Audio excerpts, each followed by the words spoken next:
pasākumu vietā Pārdaugavā.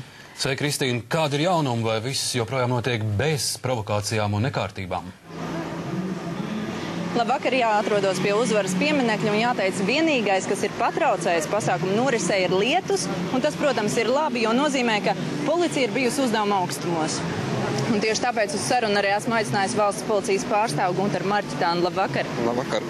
Sakiet, kāda šī diena ir bijusi policijas acīm? Cik tā ir bijusi darbīga? Un varbūt arī varat salīdzināt ar citiem gadiem iepriekšējiem 9. maijiem? Šodien ir cilvēku mazāk, varbūt arī lietas iespējā, varbūt savādāk apstākļi. Katrā gadījumā policija patreiz darbs, tā norit atbilstoši plānam. Īpaši nekāda notikuma nav bijuši. Mēs esam uzsākuši 10 administratīvās lietvedības par atrašanos sabiedriskā vietā dzēruma stāvoklī. Tās ir personas, kuras faktiski nebija spējīgas pārvietoties pašu spēkiem. Un kā ir ar šiem spridzināšanas draudiem? Cik saprotam no publiskās informācijas, joprojām anonīmās vēstules autors nav atrasts. Vai vispār ir droši tad uzturēties mums šobrīd pie Uzvaras pieminekļa? Jā, uzturēties var droši. Mēs esam veikuši atbilstošus pasākumus.